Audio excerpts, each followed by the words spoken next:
Don't you know that playing with women is an art, and cheating is what makes a man? Don't you think I'm such a gorgeous husband? I've reached my limit. I am Martha, 52 years old. I work part-time as a cleaning lady in a nursing home. I have been married to a janitor my age for 25 years. We have 2 children, Harry and Jean. They are both college students. One day before work, my husband started holding a bottle I had never seen before, and I was like, huh? Perfume? I raised my eyebrows because my husband had never used perfume since we were married. Then he gave me a condescending look and said something about why I shouldn't use perfume. No, it's not bad, but... I'm not saying it's bad, but why all of a sudden? I simply asked him about it. And then... A man of any age needs to improve himself. And suddenly... A woman is no longer a lady when she has a child. They just become mothers. A man is still a man because he doesn't have to give birth. He dodged my question, saying that there might be a difference in perspective here. And presbyopia. You need to take those glasses off right now. You're shifting them to look at things. I'm changing to double vision colored lenses at work because I want to take care of myself at my age. And my husband pulls out a pair of purple-colored glasses from his pocket to show me. It was a very shiny pair of glasses with silver frames on the top. He didn't seem to like the way I was judging him by the look on his face. As he put the perfume away in his bag, he sprayed it in my face. I gagged on the harsh mist. I coughed and cried. It's a sanitizer for an old hag. He laughed, and laughed, and laughed, and then he slammed the door and went to work. Perfume? Colored glasses? I was horrified by this surprising array of things, and I was also horrified by his aggressive way of talking to me, spraying perfume on my face. That was the beginning of my husband's aggressiveness towards me. The next day, I was standing in front of the bank, feeling very sad. Why was my husband like that yesterday? I don't think there is a single person who wouldn't be depressed by getting belittled and having perfume sprayed on their face. But I didn't want my sons to see me unhappy. And also, because of my pride in working at the nursing home, I never wanted the people at the facility to see a depressed face. So, there was only one solution. I was a little bit depressed at times like these. Let's go out for a nice lunch alone to blow off steam. I have a bank account with my earnings from my days when I used to be single. I went out in front of the station with the bank book of my personal account. My mother opened this account at the post office when I was born, and has been funded ever since. And I still save the money for my cleaning job by separating it from the monthly household expenses.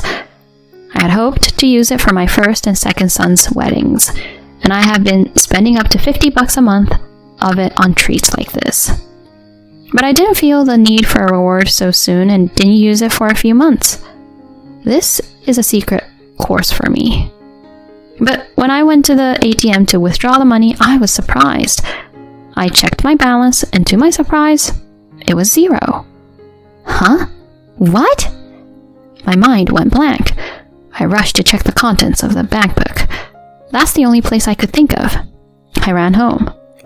I was too weak and pale to comfort myself. Did you use the money from my savings account? I hold up the bank book, and he says, I spent it, but so what? That was the dreadful reply from my husband. You spent it? Because we're family, and what belongs to the family belongs to everyone. What kind of philosophy is that? This was to fund Harry and Jean's future wedding and new house. You can't touch it. You say what belongs to the family belongs to the whole family, but you can't just spend it all by yourself, I retorted. Then, a wonderful family project. It's a dirty job you have, isn't it? That's why I have to go looking for another woman. What? A woman? I raised my voice. It was so predictable. Oh God, a woman. Unlike you, I'm young at heart, but think about it. Like I said before, you can't just have romantic feelings for your mother. That's more dangerous, right? But that's on you too, because you're not even trying to be a proper woman. You're just doing a dirty job, like cleaning houses to earn money. I'm a better person than you. I'll probably meet with the right girl. I like young women. They smell good, and they don't whine like you. That's too much for him to say. Just when I confront him about an affair, he belittles me for my age and tells me that I'm in the wrong. What? My blood rushes to my head in anger, and my words become louder. My eldest and youngest sons heard the commotion and came downstairs. They could not enter the living room, so they peeked by the door. My husband did not notice this and continued to talk to me. Don't you know that playing with women is an art and cheating is what makes a man? Don't you think I'm such a gorgeous husband? You don't think so, huh? You're just a mother and a cleaning lady. If you have a problem with me, get a divorce. You can't do it anyway because I'm the one who makes our living. I couldn't take it anymore. The blood rushing to my head exploded with a bang. I'll gladly do it. I shouted and poured water on him. I'm going to clean up your filthy mess, so pack up your stuff and get out now. Pack up my stuff and send it here. Fill out the divorce papers there first and send them to me, and I'll sign for them. He took a scrap of a receipt from his wallet and scribbled the address on the back of it and left. I stood in the room afterwards. Why do I have to pack your stuff? Who has been supporting this house? I trembled for a while in anger, but after 2 hours I began to feel uneasy. Will this house be able to hold up? Well, I'll just have to make do. I'll work more hours at my part-time job. I called out to my oldest and second son who were peeking out the door. It had been 2 hours and they were still there. I'm sorry, Mom and Dad are fighting, but you guys don't have to worry about anything. I'll work more at my job. My eldest son blurts out in response. Dad suddenly changed with his stinky perfume. He said having kids makes him old. He said that we're a burden. What? A burden? Yes, he said he wanted to be young. Having kids is a burden, he said. I reminded myself that this was no time for insecurity. You're my reason for living. I won't let you be inconvenienced until you're old enough to live on your own. My work ethic was ignited. Mrs. Martha, have you been cleaning here more often lately? The one in the wheelchair is Mrs. Lucy. She's one of the residents of this nursing home. Well, I'm in need of some money. I laugh in reply as I move the mop around. But I'm getting fat and I should exercise this much. Mrs. Lucy looks at me and says, But your hands are getting so red. Mrs. Lucy reaches out from her wheelchair and grabs my hand. I was unexpectedly overcome by emotions at such a moment. Suddenly, tears fell from my eyes. It was so bad that even I didn't realize at first that I had sunk to the floor. It is not easy to support my sons as a single parent, but I couldn't sit at home and brood over my situation. I was subconsciously tense. I think I suddenly relaxed. I hadn't had someone hold my hand and worry about me since the separation. Mrs. Lucy's eyes widened at my falling tears, but she gently rubbed my back. What happened to you? Tell me. I've been so grateful for all the help you've given me in cleaning my room. I'd love to hear your story and take the crap out of your mind. I couldn't stop crying anymore. I then talked to Mrs. Lucy, crying. Mrs. Lucy was rubbing my shoulder the whole time. A week later, I was in front of the meeting room of the nursing home. Good luck! Mrs. Lucy held my hand the same way she had that day. I nodded. Shall we go? We went into the room with another person. Inside the room, there was my husband. What are you doing here? Calling me all the way from work? He asks me with a half smile. I work here. Poor you. So you're gonna say, please come home after all? Are you going to get down on your knees and say, you can't make ends meet? My husband is smirking, wearing his new glasses. I sit down opposite him, but even at that distance, the scent of his perfume hits my nose. Do you really think that's why you were called out here? That's all I know. You're saying that you're just here for your own reasons, but it's really because you don't want your 2 sons to see this, right? But that doesn't make any sense. What's with the guy next to you? My husband glares at the man next to me. Oh, come on. You started cheating on me too? But then again, you're still wearing makeup the same way as before. You haven't lost any weight. I guess you're asking me to get down on my knees too. My husband laughs without any sense of shame. He really thinks I'm such a crybaby. He even claps his hands and laughs. The man next to me offers his business card. Martha is here to talk to you about post-divorce property. I'd like to talk to you about your post-divorce assets. I'm Roy Edwards, her attorney. What? In an instant, my husband's laughter stopped. He probably thought I was having an affair with a lawyer. I guess he wasn't expecting that. He gulped. Mr. Edwards is the son of Mrs. Lucy, the wheelchair-bound woman who had approached me before. That time, when Mrs. Lucy rubbed my shoulder, "How can there be such a terrible story?" Mrs. Lucy cried as she spoke to me. She was angry with him as if I were her own. "You work so hard cleaning the room and say cheerfully, 'I'm done,' and smile at me. You know how much you inspire us, and you come up a lot in our conversations at meals. Everyone's always saying how nice you are. We've been talking about how you've been a little down lately." And Mrs. Lucy introduced me to her son. That's how it happened. Huh? She's the one who asked for the divorce. I'm not paying alimony. I wouldn't have divorced her if I wanted to pay. My husband's attitude changed as soon as he heard the word lawyer. He suddenly spoke respectfully and toned down his voice. Where was his "I'm getting a divorce" now? I won't give you a divorce if you're going to make me pay. He's really saying that? But Mrs. Lucy smiled. Whoever requested the divorce doesn't have anything to do with the payment of alimony. And if you don't agree to the divorce, we will go to court. I'm going to explain now that you, the husband, is entirely to blame. It's due to cheating. You don't believe that this is unfair and that the husband is entirely to blame? There's a reason, but... Whatever the reason, you cheated on her. My husband is panicking and tries to make a counter-argument. She's just a mother with a plain face. I heard on TV that you can get divorced if there are serious reasons to not keep the marriage.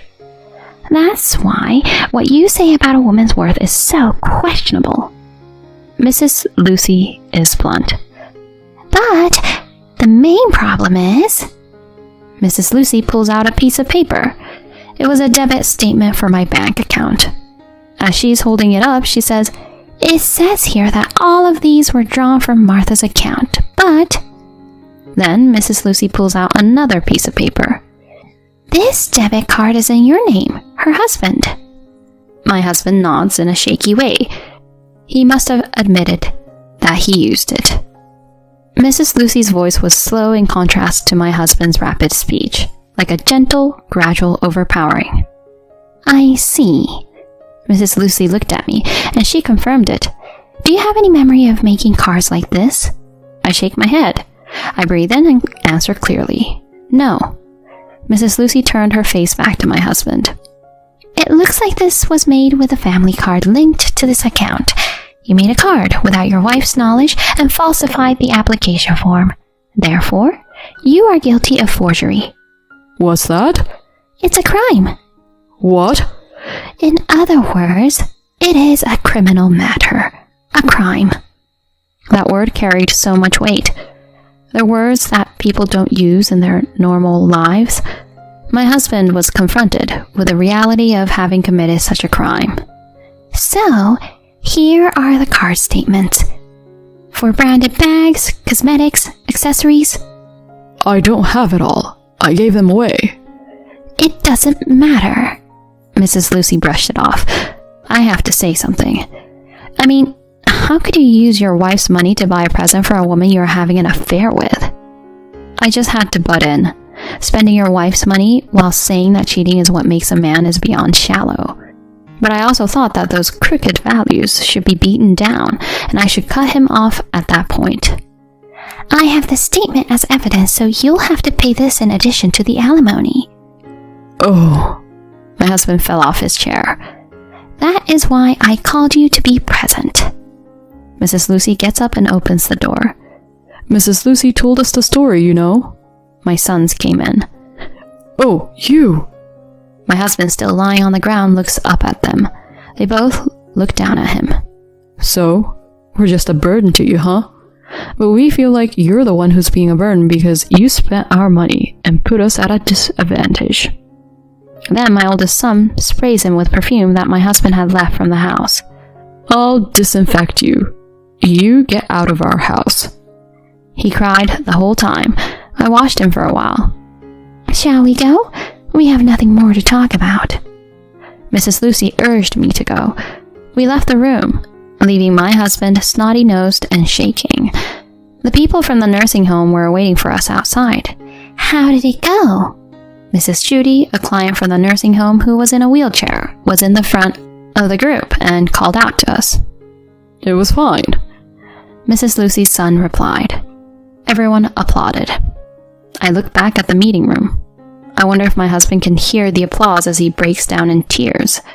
I was able to have this ending with everyone at the nursing home, my oldest and youngest sons. In the end, my husband and I were divorced. Mrs. Lucy was right. I got my alimony and my money back. My husband was thrown out, penniless. Of course, I got my alimony from the other woman too. Thanks to that, they split up. I'm no good without someone. I also got an email from him, crying to get back together with me. I'm not your mother. I blocked his calls. The day came when I had to withdraw half of the money from my savings account. That day was my eldest son's wedding. He's wearing a tuxedo and his beautiful wife is standing next to him. You know, my eldest son approached me. Give me your hand. And he places a small gift box on my hand. Thank you for raising me. I didn't know what to give you as a present, so I heard that you needed something to write your name with in the cleaning schedule, so it's a pen. My second son peeks out from behind me. My brother said he wanted to thank you for everything. I wanted to do that too, so I also put in a little something. I almost cried. I'll save my tears until the ceremony. I look up. Thank you, Mom, for everything you've done. Your hands make me and Jean proud. I look at my dry hands, and the bride holds them for me. I know a good hand cream. I'll buy some and come over. Thank you. I squeezed her hand back. Thank you. I live with the happiness that comes from being surrounded by so many people that I love over the years.